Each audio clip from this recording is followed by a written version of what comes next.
మల్కాజ్గిరి సభలో CM Revanth Reddy BJP అభ్యర్థి ఈటెల రాజేందర్ ప్రధాని మోడీ కేసీఆర్ పై విరుచుకుపడ్డారు. మల్కాజ్గిరిలో బీఆర్ఎస్ కు ఓటేస్తే పరోక్షంగా ఈటెల రాజేందర్ కు వేసినట్లే అన్నారు. కేసీఆర్ మోడీ చీకటి ఒప్పందంలో భాగంగానే ఈటెల రాజేందర్ ను బీజేపీ అభ్యర్థిగా నియమించారని ఆరోపించారు. 10 ఏళ్లు మోడీ భారతదేశాన్ని ఆకలి రాజ్యంగా మార్చారని, పాకిస్తాన్, బంగ్లాదేశ్ కంటే వెనుకబడేలా చేశారని విమర్శించారు. దేశంలో ఆకలి ఎక్కువ ఉంది, పేదల అన్నం దొరకక చస్తున్నారని సర్వే చేస్తే భారతదేశం 111వ స్థానంలో నిలబడ్డది. 125 దేశాలు ఉంటే ఈ దేశం ఆకలి ఇండెక్స్ లో 111వ స్థానంలో ఉంది. నిజంగా నరేంద్ర మోడీ గారు సిగ్గుతో తల వంచుకోవాలి. పాకిస్తాన్, బంగ్లాదేశ్ కంటే భారతదేశం వెనుకబడ్డది. ఇంత దరిద్రం దేశంలో తాండవిస్తుంటే మతం ముసుగులో రాజకీయ ప్రయోజనం కోసం ప్రయత్నం చేయడం ఇది మంచిదా? ఇట్లాంటి నరేంద్ర మోడీతోని కల్వకుంట్ల చంద్రశేఖరరావు చీకటి ఒప్పందం చేసుకొని ఇక్కడ అభ్యర్థిని ఎట్లాంటి వాళ్ళని పెట్టిందో చూడండి. టీఆర్ఎస్ చేసే ప్రతి ఓటు మూసి లేచినట్టే అది రాజేందర్కు పరోక్షంగా ప్రయోజనం ఉంటుంది. అందుకే టీఆర్ఎస్ కార్యకర్తలకు, నాయకులకు నేను విజ్ఞప్తి చేస్తున్నా, మీ నాయకుడు ఎప్పుడో మిమ్మల్ని తాకట్టు పెట్టిండు, నరేంద్ర మోడీకి తెగ నమ్మిండు. అందుకే మీరున్నది టీఆర్ఎస్ లో అయినా నేను సూటిగా అడుగుతున్న ఈటెల రాజేందర్ని 2014, 2019లో నరేంద్ర మోడీ గారు ఇచ్చిన హామీల మీద నువ్వు చర్చకు సిద్ధంగా ఉన్నావా? నువ్వు ఒకవేళ సిద్ధమైతే మా మైనంపల్లి హనుమంతరావును చర్చలకు పంపిస్తా.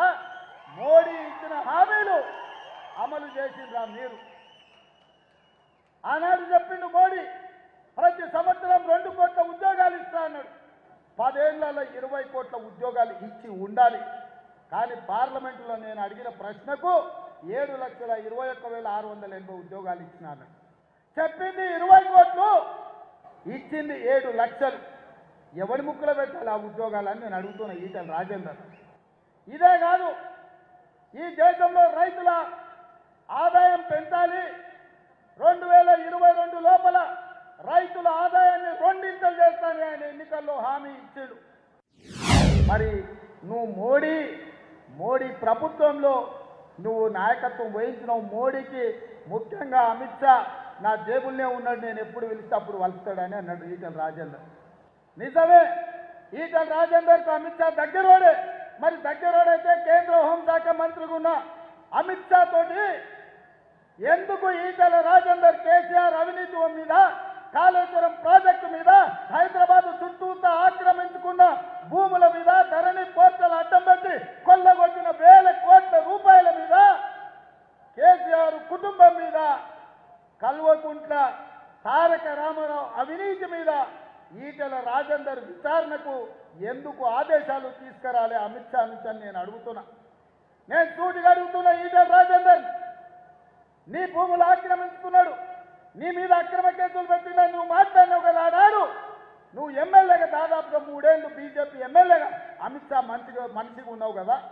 ఏ ఒక్క రోజైనా ఆనాటి ప్రభుత్వం కల్వకుంట్ల చంద్రశేఖరరావు అవినీతి మీద ఒక్క ఫిర్యాదు అయినా చేసినవా?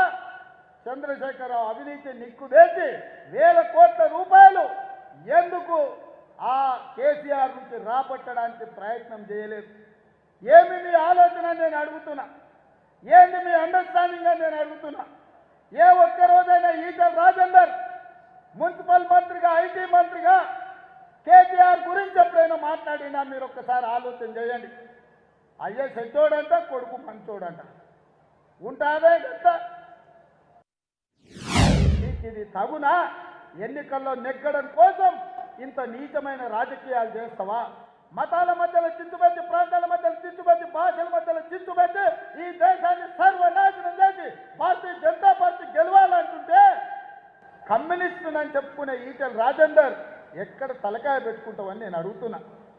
మీ నాయకుడు, ఈ దేశానికి ప్రధానమంత్రిగా ఉన్న నరేంద్ర మోడీ ఇంత నీచంగా మాట్లాడుతుంటే ఇంకా భారతీయ జనతా పార్టీకి ఓట్లేమని నువ్వు ఎట్లా అడుగుతావు ఈటెల రాజేందర్ అని నేను అడగదలుచుకున్నా.